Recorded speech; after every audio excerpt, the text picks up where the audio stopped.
Hello and welcome to Uganda. It's good to see you. I'm here actually in January 2025 and we've got a whole bunch of activities planned with Ahmed, Saeed, Pauson, all the staff on the ground. So you'll see quite a lot of different things that we're doing. It's a short trip, but I hope you enjoy this long form content. We've stuck it all together and do like and subscribe because that helps us. But yeah, enjoy this next 30 to an hour long form content, and we'll see you on the channel shortly. Today's a very exciting day because we've actually got our prototype radical box being constructed. So I'm just going to come in here. You can see Danish and Ahmed behind me talking. That's the box there. So let's go and have a look at it and see what we think. The radical project that we've got set up is all about transporting fish in a way to keep it cool. So we've got our first half-finished prototype here, and then we're working on another prototype, and then there's another third prototype to come. This is all part of the kit. So it's what's it for? You know, what are we trying to do here? Well, really, the challenge we've got is when you're transporting fish, if you're not using the cold chain, so you're not keeping it on ice or keeping it cold, the fish is going to go bad very quickly. And here in Uganda and Kenya, lots of parts of the world, people will move fish on motorbikes, or bodders as they're called normally, which has got no cold chain. So you're transporting warm fish at around 25 degrees, trying to sell it, and that's not a good way to do it if you don't have any ice or way of just cooling it, because it becomes it goes off very quickly basically. So we've been working on different ways of doing it, and we're trying to come up with a solution that helps us to move fish at a small level, because most fish is transported and moved around in small quantities, so you don't need like an ice lorry, and people can't afford that.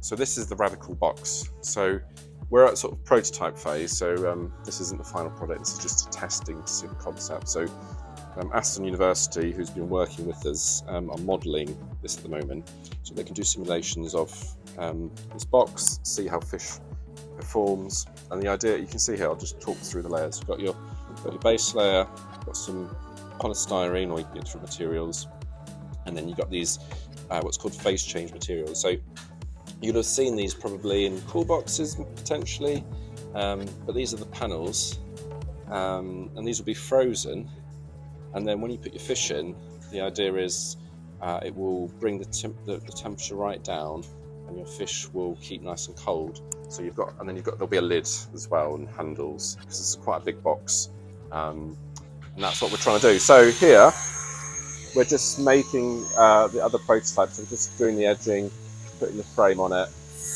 and that's the next one. And this one actually is going to be a more open model.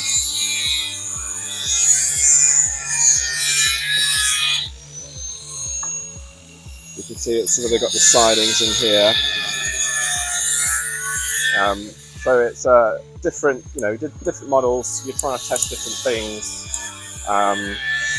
Yeah, it's an exciting time for us. I've got these are the rivets that are going in. So you can see the siding, and then the rivets go in here just to sort of join the edging. Get that in there. So we'll drill through.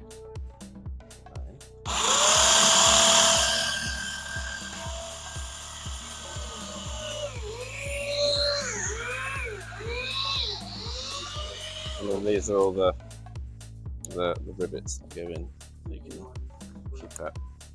So let me just talk you through the design, so you can understand what it is that we are trying to do here. So I'll start off with the outside box. So these are samples, but these are PU panels. So this is like an insulation material, and it's slightly different to what we're using. Now the problem with this is this isn't manufactured here in Uganda or Kenya. We may have a Kenya supplier, but we're trying to find something because Kenya is bordering us. So when you come to insulation, if you're using this PU material that's called polyurethane, polyurethane I think it is, it's much better. It's actually more rigid, that's the big thing. So it doesn't deform. So I'm squeezing really hard and I can't deform it. This is metal, and then you've got polystyrene here, PU. And that is our preferred solution, but we actually really struggled to get a hold of this in time. It's just like the supply chain nightmare. So now what we're using instead is this material, which is, I'll take a little bit here. We'll have a look. This is, you might recognise this. This is polystyrene. This is polystyrene, and it's packed at different densities, and then you've got a metal skin. And that's what we've had to use as an outer lining. So this actually is a very good insulation material. It's actually, in terms of performance, it's not much difference between this one and this one. But the challenge is the squidginess or rigidity. Look, if you watch a squeeze and see how it deforms, and then over time, and this one I can't move that at all. Over time, this gets knocked and damaged and doesn't maintain its shape. So, remember, these are going to be rough and tumble, these boxes. They're going to be moving around all over the place. So we need to avoid that. So that's the first layer. Then we have this is shipped. These are our PCM panels, and I'm going to show you some of those. But basically, these is a material which freezes really well and takes a long time to defrost. So they're quite heavy, but we've ordered these from the UK. So that's the other problem, is these materials are not made within Uganda. All challenges that we would solve when we came to mass manufacture, but we've ordered these. They took a long time to come from the UK. But essentially we've got you can see our panel, and we've got our angles here, and then we have the panels, the PCM panels, and then that's how we'll do it. And then you put your fish inside. So we've got the other part of this project, which is these things. So you might ask, what are these? This is an IoT box, or Internet of Things box, IoT. We've got two here, got this one and this one. So what this does, it's very clever. This one open, but this is the prototype that we made in Kenya, which is getting shipped out there. Basically, you can see it's got this GPS signal. So that sends the information that's recording up to the Internet of Things. So you can then track it. And what we're going to do is we're going to track the temperature. So this is going to our partners in Kenya, because we started off actually with Ahmed over here. He was a partner with us on this project. So the whole idea came out of STFC. We did some work at Sandpit. Got together, myself and him, to think, right, this is the problem we've got, moving fish around. How do we solve it? Because we did a very small pilot in Kenya, and this is just part of it. And then we got funding for this bigger project, which is with our good partners, this Energy Saving Trust. And this is the box, the IoT box for this thing here. We're going to test in the field. So what this does, as I'll talk you through, is you've got your SIM card, which you need to put in. Then you've got your SIM card in this box, and then you've got two temperatures that you're recording. This one's going to go inside the box, so we can see the temperature inside the box of the fish, and then this is the temperature sensor for outside of the box, so we'll go on top of the lid or something, and we can see what temperature is outside. And then that data gets sent to this, which is it says there, the GPS antenna. It gets sent to us, and we can read that. And then here's the power. So just a power cord, and then we've got a battery bank here, this is very heavy duty. We don't actually need this one, we need a smaller one potentially. Or we're even talking about attaching this to our e-bike, because also that's got a battery. So we've got various options that we could do, but that will allow us to track the performance of this crate. And then this is the design. We've got two designs at the moment. We're working on a third. So this will be there'll be a lid. You can see it slopes here. Let's put it like this. You can see the PCM panels, and we can play around with the configuration. At the moment, this is 10 PCM panels, we're actually thinking we will move these and have them vertically. That's sort of initial design. This is another design that we're sort of messing around with, and then there'll be a lid over the top. And we've got the temperature in there, temperature outside. You can see how quickly the fish get down to temperature, and performance over time. So this is, I'll tell you about these PCMs as well. So inside we've got an aqueous solution of salt. So there's a company that makes this, and they've got the right mix of different metals that are dissolved in this water. It's an aqueous solution. Ahmed was telling me that you can actually make some yourself. If you get some salt water, mix it with water, and then freeze that, you'll get a very good cooling. That could cool down to like -10 or something. It's not quite good, but this is a company that's got proprietary knowledge on this, and they've got really good materials. It goes down to -20 quite easily. So we're going to use that instead, because you get obviously better cooling, go down to that. So that's the project. And then of course Dan, or Danish here from Better Dan Consulting, is the one manufacturing these boxes for us on site. And Ahmed and Saeed from Aston University are the ones modelling the box. We've got Suraj as well, who's helping us with the IoT components. We've got some product designers who are helping us with the final product and things like that. And then me as Rad, we're going to be testing this in the field and just seeing how it works. So, and then of course there's other people that are helping us. We've got Think Aqua, who are on this project. Anton, you will have met. And then we've also got Nigel, who does the shout out to Nigel, who's probably doing this video right now. So he has edited it, put this together, but he will help us with some of the marketing and the final product design that we're going to be doing for this, just making sure that people have access to this equipment and this technology. So this is the Radical project. I can't tell you how exciting it is, and I'll try and show you how excited.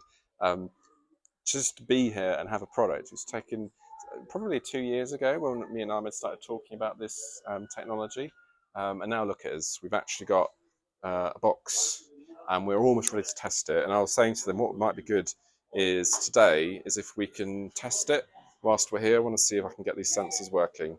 So we're just sort of working on that as an idea, and we might go to a landing site where they catch fish and see if we can transport it all the way to Rukungiri. So this is the product. Hello and welcome to the channel.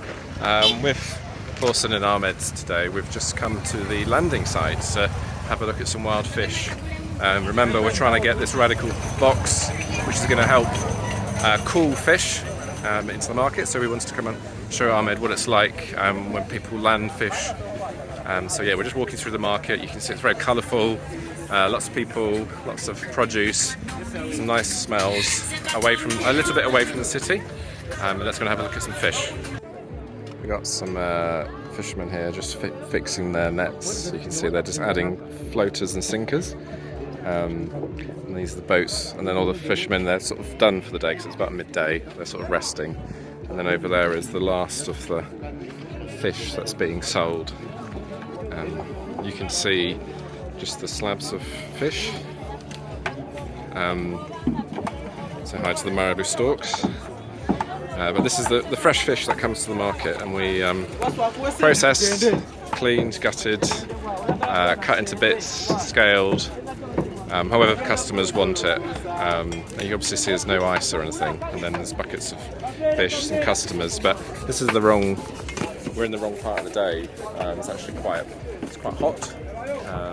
And so most of the business has happened already. And then in the distance over there, you can see they're just loading some sand. So that's been dredged up. They'll put it into sacks and transport it along. So it's pretty good. So this gentleman's just preparing this fish. He's doing a good job. Well done. And this is the fish slab. So all the fish, that's the big Nile perch there. It's huge. These are tilapia, but these are wild, so they're much bigger than we would farm. You can see like a bundle here that's attached, and then there's got a customer here, this lady. She's looking to buy some fish. This is the lady who's selling fish, so she'll act as the middleman, and then these gentlemen are preparing it. You can see this gentleman's gutting. It's hot, it smells, and we don't actually have that much fish. I don't actually know where that one is. That's not tilapia. These are the huge Nile perch. Look at the size of that. So that goes off. These are the type of fish that often go to Europe. People buy them and then ship them out by plane to Europe. And then these are sort of what we would call sort of catfish style.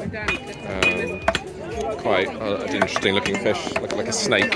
A lot of people don't like them because of that. This is she's storing some fish in here. You can see, Ahmed, they're actually storing fish. So they got like this is PU? This view, yeah. PU panels, and there's some ice down there and some fish. Just zoom in a bit. So this, but there's no lid. Just a sack over the top. But this is this is probably going to a client. But again, it's not your ideal. You can just see how busy it is here. It's just so hectic. So here we got the auction going on. So this gentleman's buying the fish. Sorry, he's the auctioneer, I mean, and then everyone here is bidding, and whoever gets the highest bid is the one that gets the fish. And then they'll go over there and gut it and clean it as needed. So yeah, it's looking it's pretty good. You can see just you buy bulks of tilapia, and then the auctioneer, of course, is doing his business as necessary.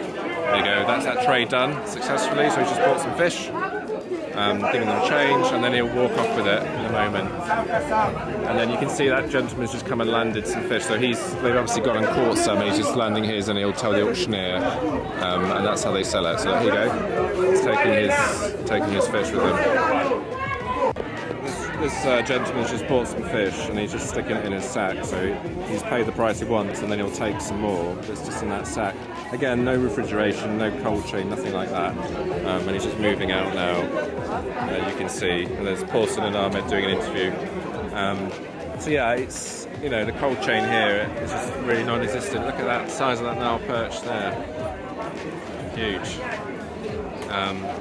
There is actually, I say the cold chain is non-existent. That's not quite true. So parked in the distance, you'll see some small Chinese-made refrigeration lorries. Those are for the large Nile perch industry. So they will buy a big bulk order of fish. This is like the local fish market. So this is where people are buying, maybe 15, 20, 50 kilos at a max, I would say.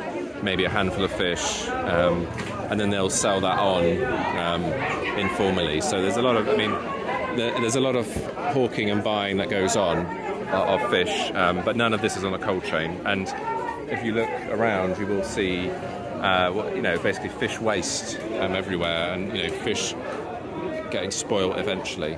So we're going to go and have a look over there in a second and see that there's different species there.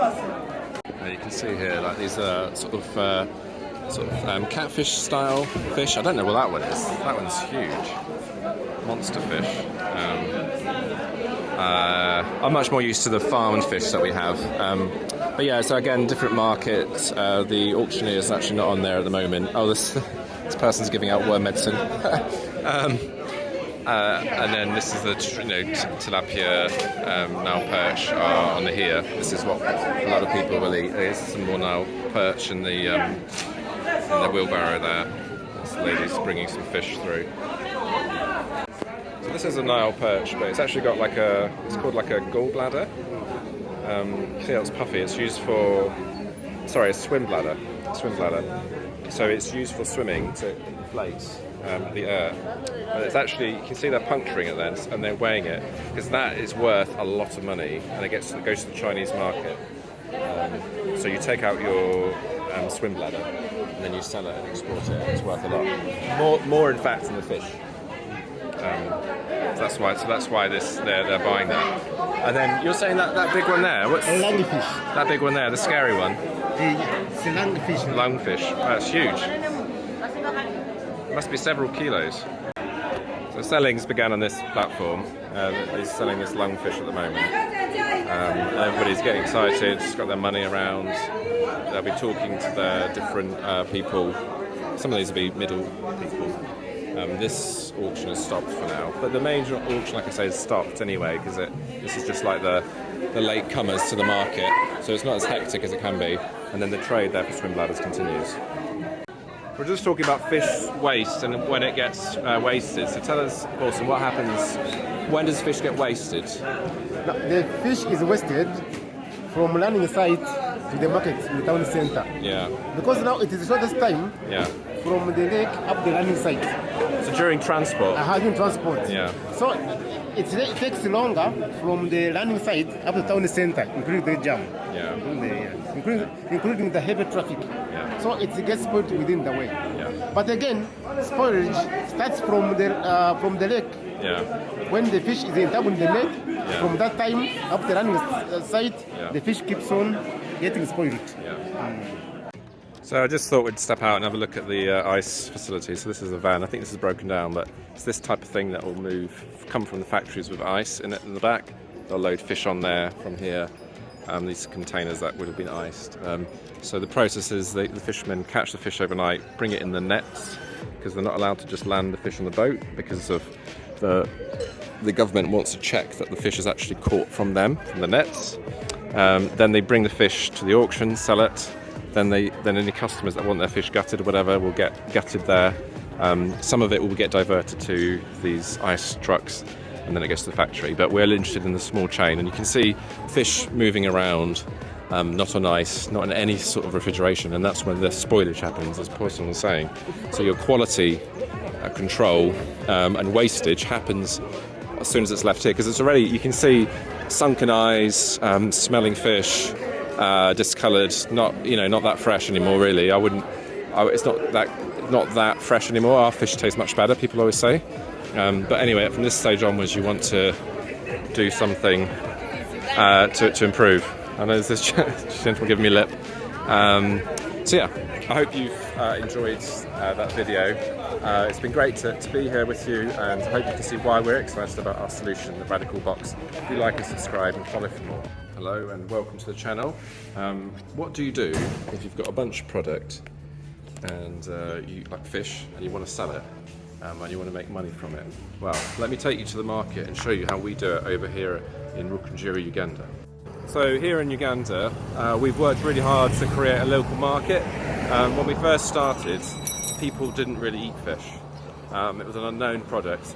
And I think if you're going to try and do anything, and it's a new product, you need to be consistent. And that is really what's paying off for us here at the market. So we're going to go and have a look at it in a moment. You'll see the fish being sold. And it's the consistency of our product that's really helped us, I think, in this particular situation. I'm making my way through the market. You can see it's towards the end of the day. All the bodders are here. People are beginning to leave. Thank you, Nyabo. And actually, this is an interesting market. I have spoken to the staff already about this one, and actually, what we found. So I'll give you the time of year. It's January. So this is the first market after Christmas. And of course, what does everybody do at Christmas?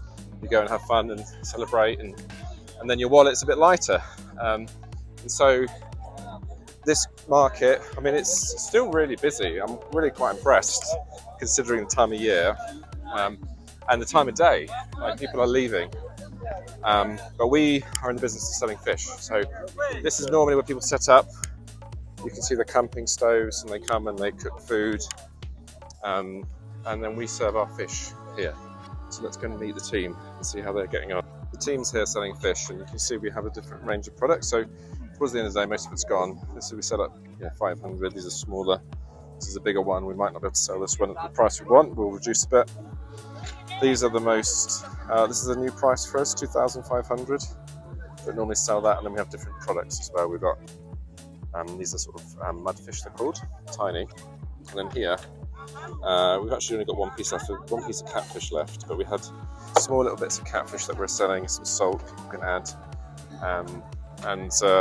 We have different ways that we sell fish to different customers. So if you're trying to sell your products to somebody, make sure something that they want. So you can tell that signal by people buying. So actually, funnily enough for us, the size that we were selling at first, people would complain. They'd say, "Oh, this is too small, I don't want it." But they reached into their pockets and paid. So that's when we knew the market signal. This is that you've got the right price. And then we built up from that. Initially, when we used to come here, we'd struggle to sell fish. But as time has gone on, we buy a lot. So these gentlemen will probably buy some. There was a lady earlier, which I love. She bought like about 15 pieces for her family, which was fantastic. And we sort of, towards the end of the day, you can get a bit of, maybe more of a bargain if you want. You can see Easter selling here. So your consistency is important because we've built up the trade through being consistent and people know it's a quality product. Oh, it's Franco again. We started with Franco. Franco's a bit drunk. Yes. Nice to see you, Franco. Yeah, man. And Franco actually was really helpful for us because he showed us that the fried fish was immensely popular. He runs a small bar just behind those bushes there. And he showed us, yes, you can sell fish this way. So he was like our pilot in a sense. And then we've refined and perfected and improved. And now we sell a range of products, different prices. We've got more staff.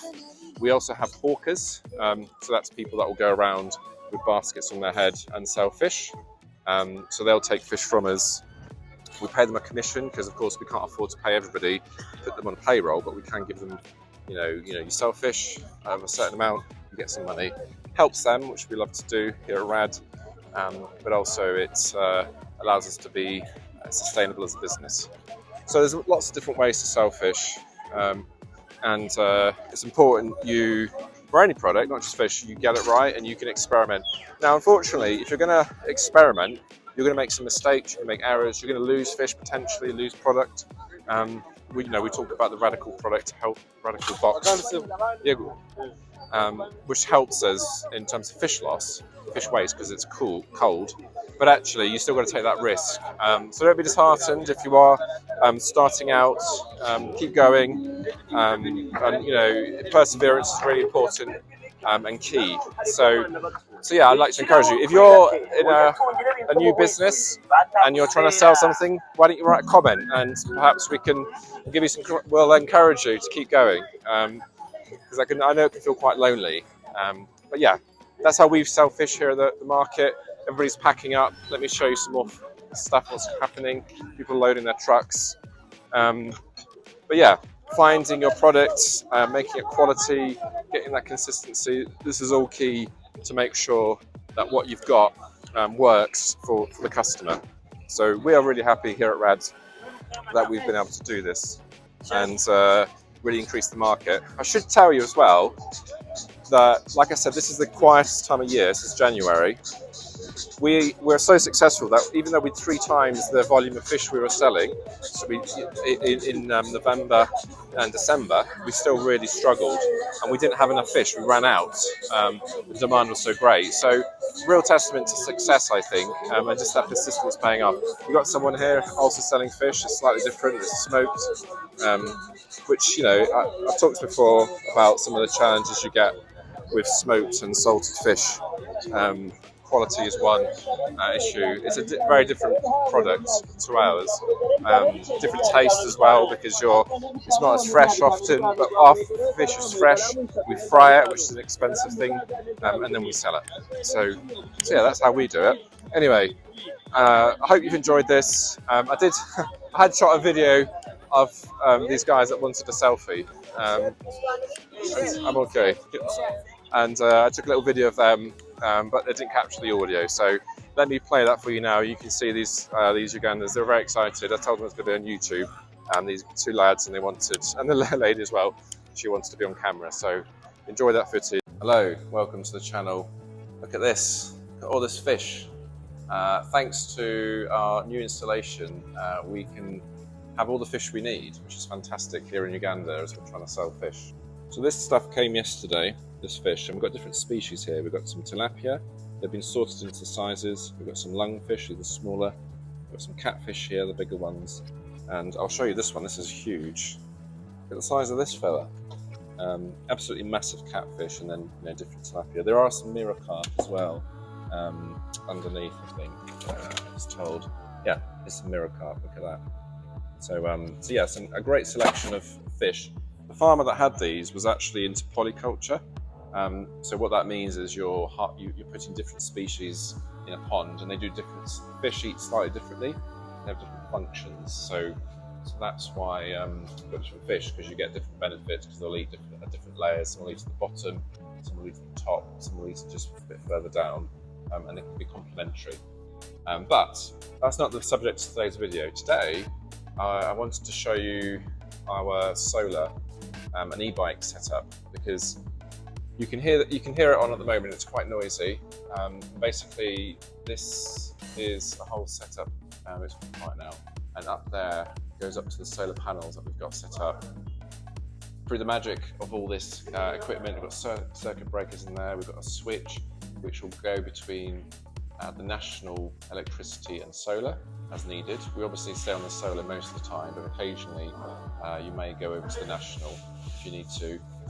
Regulators to show us what's happening. You can see there it's showing you the display, and you get the solar and the inverter in the middle, and then the load at the end. And then these are the batteries from Daniel, and he's really helped us out with these bodies. So we've got 3. We've got one like it. We've got the new logo on the side, very nice looking. So we've got 2 here, and then we've got another one just around the corner, parked up. That's the one we're using today. So yeah, so it's a great setup, and the whole point of this solar system is, well, it does a lot of things for us. Number one reason that you need solar and not national energy is this is our ice machine that we use, and it produces a lot of ice, but the challenge that we have, and sufficient amounts of ice, the challenge we have, it's not on at the moment, I'll show you inside, is when there's a power cut. Because that happens, it goes off for 4 or 5 hours. You've got fish like the one in the freezer over there, waiting to be collected, and no ice, and that creates a real problem for customers who are trying to sell fish. So solar gives you that reliability that you need, and the batteries are obviously needed to store power because the sun shines during the day and not at night time. But the other benefit it does is it allows us to run this machine, which is part of the Radical project chest freezer, so we can store our fish in here. And then coming soon, we've got a bit like a box like this or like this, and then we're going to charge some PCM plates. I'll explain later in another video. Maybe click on this link and you'll see the video. And then the other thing that they're crucially doing is charging these batteries. You can see them being charged there. And these are red versus batteries. And the battery sits here, and it drives this e-bike. So we've got 3 of them. See, Redverse is the company that's running it for us. They came and installed it. There's our logo there, which is very nice to see. And then as you're charging your batteries, you can put your box on the back, move around with fish. So we're almost there in terms of the electric setup and all the things that we need. It's taken a long time to get here. We've still got some tiny little tweaks to do. When you're piloting a project and starting something new, you'll find that there's always teething issues. But it's a very exciting moment for us because we've finally got everything that we need to have a complete cold chain. We've got the power, we've got the ice being made, we've got this new device that we're going to test out, we've got the transport to get it to customers. We've got ways to save it, so we're not going to lose any fish. It's really fantastic. So yeah. Anyway, big thanks to you for watching, making it this far. If you've made it this far, maybe comment. That'd be great to see. I like to see those commenters, people that make it all the way to the end of my videos. But thank you very much for watching, and we'll see you in the next video.